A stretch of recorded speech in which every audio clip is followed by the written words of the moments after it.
I'm toy maker ZW and today we are making a life-size CraftyCorn Plush from Poppy Playtime, and she's the most complex one we have made so far because not only does she have a lot more pieces to print, she has the biggest pattern to sew and also the smallest pattern as well. Speaking of small, there's a mistake I made in our catnap and dog day video which I have been wanting to fix. I don't know if you have noticed it, but the proportions are wrong because the body is exactly 6% smaller than it should be. Yeah, I know. Please be careful when you print your patterns and make sure you check your settings and print them at the actual size because the default settings might not be at 100% and your prints will be smaller than you want them to be. Usually it wouldn't matter since everything will be smaller together, but because our 3D prints are printed at 100%, there is a mismatch between them and I want to make things right for CraftyCorn. Thankfully, there is an issue for the 2D printer and our Mega 8KS 3D printer has done as well. In fact, I've been using Phrozen printers for more than a year now and our projects have never been delayed before due to a print failure. That is how consistent their printers are and I highly recommend them. And after removing all the supports and washing each parts, they are ready to be cured in the Cure Mega S to finalize the printing process. In the meantime, let's make the patterns with Plushify.net, which I have talked about in my previous catnap and dog day video, so check those out if you are feeling lost. Basically, the patterns require some modifications because the curved areas are usually missing as you can see from the black areas, and we will have to cut through it to extend the area, and then when we sew them back together, the curve will form. CraftyCorn's hair is so humongous, we had to do a lot of cuts, and her pattern is so huge, it took 4 pieces of paper to complete. But the most tedious one was definitely her tail, because it has so many little knobs that we have to separate individually, and that is why there are so many small pieces to sew. They are so small, I had no space to even name them properly and had to use alphabets instead. The hair is quite interesting as it has a knob above that I separated from the main body, but I'm not sure if it will work, so I'm excited to make it. Alexa is also making a CraftyCorn with a simpler hair design, so make sure to check hers out after this video. This time we only need 2 colors, a turquoise one and a white one. Similarly, identify the nap and the stretch, then we can start marking out the tiny patterns for the tail. And of course, every single piece, which is a lot. Cut them out, do the same for the white color, and we are ready to sew. Next, I know some of you have issues with the models, so I want to show you how I prepare them for printing. What you need to do is subtract the parts from the head by using the feature called Boolean so that you can attach them on after printing. And I also want to remove part of the hair from the head so that we can have space to sew it on later. I'm sorry I can't go into details because this is not a step-by-step technical tutorial. You have to Google it and learn the basics yourself. Then I separated the rainbow patterns because I want to paint them individually and inserted some keys in order to put them back together. I also marked the back of the patterns with their own color because they look so similar, I didn't want to get mixed up. The unicorn horn is a little tougher to prepare because the base model is smooth, but it's supposed to have like ridges, so I applied the texture map and used it as a guide to mark them out manually. And that is all the parts we have to print, which took only 14 hours to complete. Let's take a closer look at them. As expected, they printed out really well, but we have to do some post-processing to get it ready for fabric, and that means sanding. It's great that we have so few parts to sand since we are going to sew the rest of the body, but I have come to realize that hand sewing isn't really that much better than sanding, to be honest.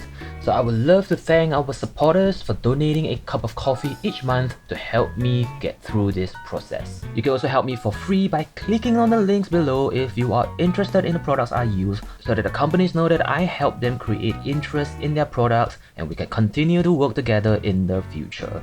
Thank you for your help, and now we can sew her skin suit. I didn't want to risk losing the small pieces, so I'm going to sew the tail first. Each side have been labelled the respective alphabets to be sewn to, and all that's left is to literally sew them together.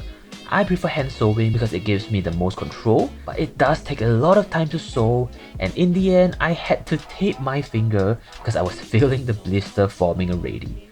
Now that we've gotten the small parts together, we can then combine them to the centerpiece to form this flower-like pattern that we then sew onto the main tail, and it's slowly coming into shape. Combine it with the other half, and look, all the knobs are visible now. Then we can complete the entire tail, turn it inside out, and it's ready for some stuffing. I used our chopstick to push the stuffing to fill up all the knobs, and I think it looks pretty good. Now this is the craziest thing I have to sew by far. I almost ran out of alphabets to use. Not only that, we also have to combine the points together and fill the holes up, and this is what it looks like before we can sew it with the bottom half. The curves are already forming nicely, even the ones at the bottom, and once we sew the two halves together, you can see a little more clearly how the hair works. And then we can stuff it up to get the shape that we want. Looking good so far, but the knob isn't really filling up, so I decided to sew a little partition, which is something I remember seeing in the knockoff Lotso, where they blocked off the muzzle to make sure that the stuffing stays inside, and that is what I am trying.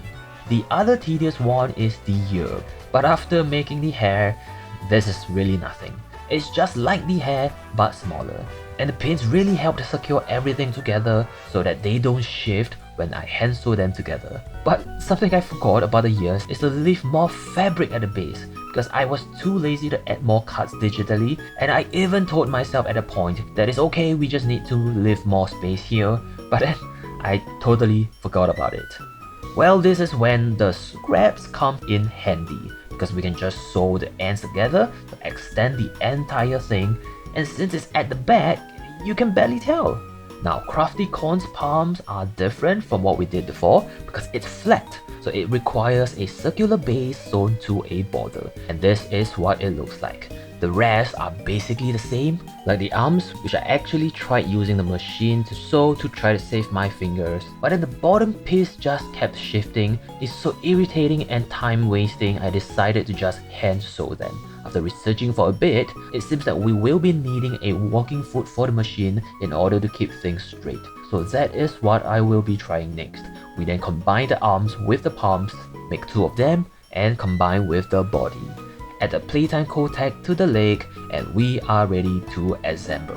This time we didn't have to stretch the face fabric as much because it's the right size now. Then we can cut off the excess fabric from the ears to glue it onto the head.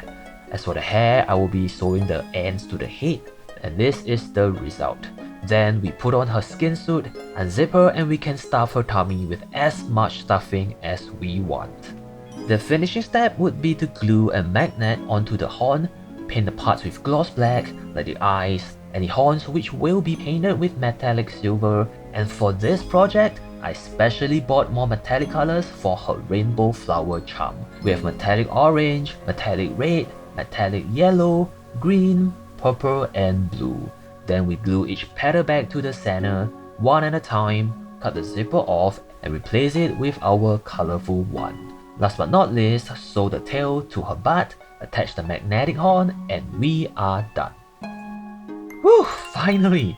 We are done with CraftyCorn. This was a really tedious project, and I hope you like the end result. Overall, I think she looks better with the bigger body. Or can you not even tell the difference at all? Let me know in the comments below.